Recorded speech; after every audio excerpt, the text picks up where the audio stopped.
Don't forget. Subscribe now Islamic Studio SCL.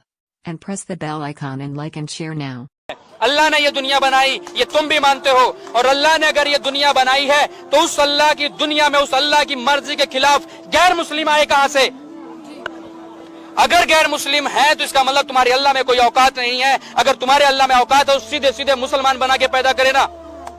تمہارے اللہ میں اتنی اوقات نہیں ہے کوئی مسلمان بنا کے پیدا کر سکے۔ پہلے تم ہندو پیدا ہوتے ہو، بعد میں تمہاری مسلمانی ہوتی ہے، بعد میں تمہاری سنت ہوتی ہے، بعد میں تمہارا ختنہ ہوتا ہے، تب تم کلمہ پڑھتے ہو، تب تم اسلامک ہوتے ہو۔ اس کے پہلے تم کہاں ہو؟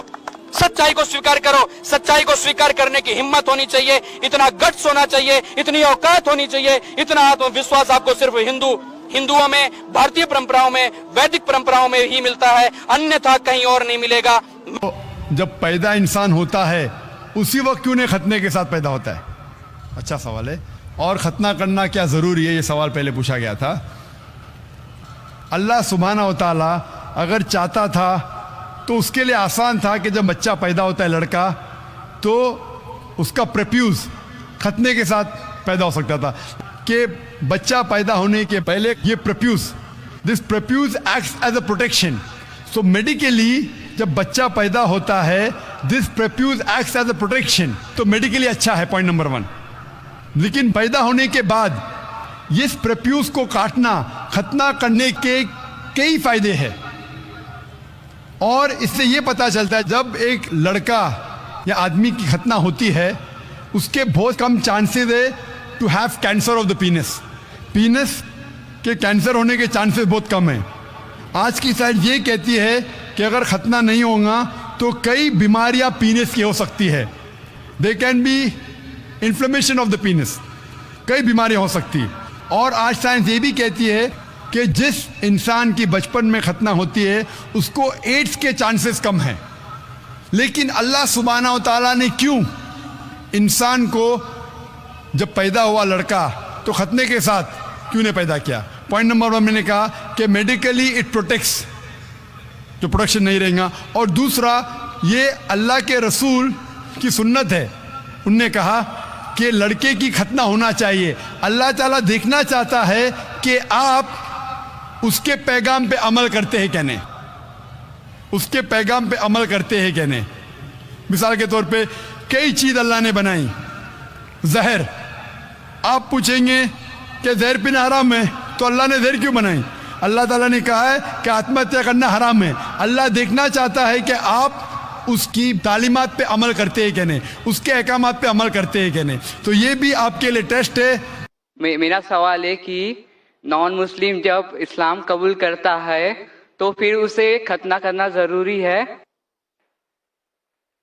بھائی کا سوال ہے کہ جب نان مسلم اسلام قبول کرتا ہے تو ختنہ کرنا ضروری ہے، کیا فرض ہے؟ اسلام میں جب غیر مسلمان اسلام قبول کرتا ہے تو ختنہ کرنا، سرکمسیشن کرنا فرض نہیں ہے، بہتر ہے۔ یہ سنت ہے، سنت موقدہ ہے، بہتر ہے لیکن فرض نہیں ہے۔ اگر کوئی کہتا میں ختنہ کرنا نہیں چاہتا ہوں، کیا مسلمان بن سکتا ہوں؟ بن سکتے، لیکن بہتر ہے کہ کرے۔ کیوں؟ میں ڈاکٹر بھی ہوں اور میڈیکل سائنس یہ کہتی ہے کہ ختنہ کرنے کے کئی فائدے ہیں۔ مثال کے طور پہ آج کی سائنس کہتی ہے کہ اگر جو انسان ختنہ کرتا ہے اسے کینسر آف دا پینس ہونے کے چانسز بہت کم ہیں، کینسر آف دا پینس ہونے کے چانسز کم ہیں۔ جب ایک انسان کا ختنہ نہیں ہوتا ہے اسے کہتے ہیں پریپیوس۔ یہ پریپیوس کی وجہ سے کتنی نجاست رہتی ہے۔ جب آپ اپنے حاجت کے لیے جاتے، کال آف نیچر کے لیے جاتے، اس وقت کئی قطرے آپ کے پینس میں رہتے، اس سے کئی بیماری ہو سکتی، ایچنگ ہو سکتا ہے، ڈیزیز آف دا پریپیوس ہو سکتا ہے، پریپیوسائٹس ہو سکتا ہے۔ جب کوئی انسان ہم بستری کرتا ہے اس وقت بھی سیمن رہ جاتا ہے، منی رہ جاتے، اس سے کئی بیماری ہو سکتے۔ اسی وجہ سے آج سائنس کہتی ہے ختنہ کرنا بہتر ہے۔ اسی لیے یو ایس اے میں مسلم کی تعداد بہت کم ہے، بہت کم ہے، 6 سے 8% ہے، پھر بھی 50% سے زیادہ امریکہ میں جب بچہ پیدا ہوتا ہے، لڑکا پیدا ہوتا ہے، پوچھنے کے بعد اس کی ختنہ کی جاتی ہے۔ اکثر لوگ جو امریکہ میں عیسائی ہے، اس کے باوجود 50% سے زیادہ سائنس کی بنیاد پر لڑکے جب پیدا ہوتے ہیں ختنہ کرتے ہیں.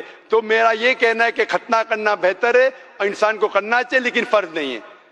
ہمارے آخری پیغمبر محمد صلی اللہ علیہ وسلم فرماتے ہیں کہ ہر انسان، ہر بچہ جب پیدا ہوتا ہے وہ دین الفطر میں پیدا ہوتا ہے. دین الفطر مطلب وہ مسلمان جیسا پیدا ہوتا ہے.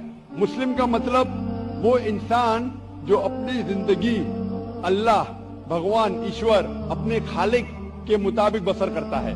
جو انسان اپنی زندگی اپنے خالق، اپنے اللہ کے کہے ہوئے احکامات کے مطابق بسر کرتا ہے اسے کہتے ہیں عربی میں مسلم. تو ہر انسان جب پیدا ہوتا ہے، چاہے ہندو خاندان میں پیدا ہو یا عیسائی خاندان میں یا یہودی خاندان میں یا مسلم خاندان میں، کوئی بھی خاندان میں پیدا ہوتا ہے وہ پیدا ہوتا ہے مسلمان جیسا.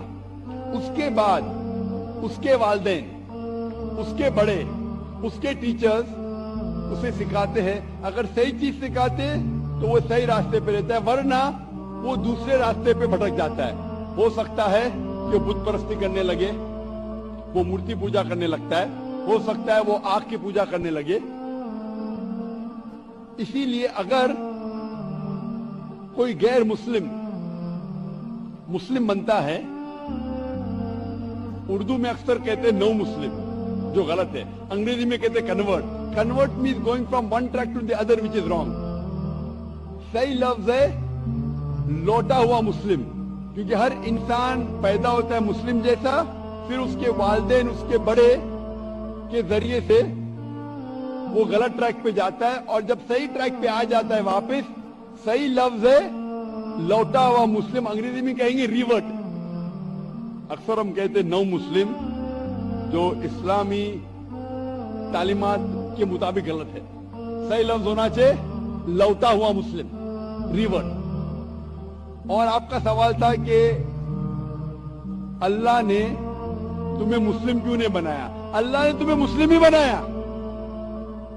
ہو سکتا ہے کہ بچپن میں آپ کے بڑے، آپ کے والدین، آپ کے ٹیچر آپ کو صحیح راستہ نہیں دکھا سکے اور آپ غلط راستے پہ گئے، لیکن اس کے باوجود آپ اللہ کو دوشی نہیں ٹھہرا سکتے. آپ یہ پوچھ سکتے کہ اللہ نے کیوں مجھے ہندو خاندان میں پیدا کیا؟ اگر مسلم خاندان میں پیدا کیا ہوتا ہو سکتا ہے کہ میں مسلمان ہوتا.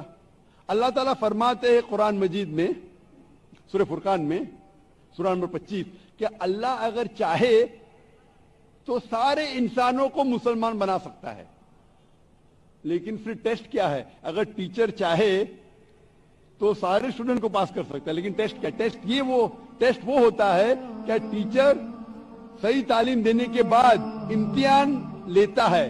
جو آدمی صحیح جواب دیتا ہے وہ پاس ہوتا ہے، جو غلط دیتا ہے فیل ہوتا ہے. تو اللہ تعالیٰ نے سارے انسانوں کو اپنا آخری پیغام دے چکا ہے قرآن مجید. اس کے بعد اگر انسان اس پہ عمل کرتے تو پاس ہوتے، عمل نہیں کرتے تو فیل ہوتے. یہ کہنا کہ ہر انسان جو مسلم خاندان میں پیدا ہوتا ہے جنت میں جائے گا، بالکل غلط ہے. صرف مسلمان خاندان میں پیدا ہونے کے بعد اور مسلم نام رکھنے سے انسان جنت میں نہیں جاتا ہے. جنت میں جانے کے لیے ایک اللہ میں ماننے کے علاوہ، اللہ کے رسول میں ماننے کے علاوہ ان کے احکامات پہ عمل کرنا چاہیے. ہر مسلم عمل تو نہیں کرتا ہے، تو ہر انسان جو مسلم خاندان میں جائے گا، جو مسلم خاندان میں پیدا ہوتا ہے، وہ جنت میں نہیں جائے گا. لیکن اللہ تعالیٰ یہ فرماتے ہیں کہ ہر انسان کو سورہ فصلت میں سورہ نمبر 41 آیت نمبر 53 اللہ تعالیٰ فرماتے سنوریم آیاتنا فی الآفاق وفی انفسہم حتی یتبین انہ الحق، کہ بہت جلدی ہم آپ کو اپنی نشانیاں دکھائیں گے. اللہ تعالیٰ فرما رہے انسانوں سے کہ جلد ہم آپ کو ہماری نشانیاں دکھائیں گے ہورائزنز میں، تاکہ آپ پہ واضح ہو جائے کیا حق ہے، کیا اللہ ایک ہے، اللہ کے علاوہ کوئی معبود نہیں. لیکن حق ظاہر ہونے کے بعد کہ اگر میں اسلام قبول کروں تو ہو سکتا ہے کہ میرے دوست مجھے چھوڑ دیں گے، ہو سکتا ہے کہ میرے والدین مجھے جائیداد سے دخل کر دیں گے، ہو سکتا ہے کہ مجھے میرے تجارت میں نقصان ہو. تو یہ سب چیزیں انسان کو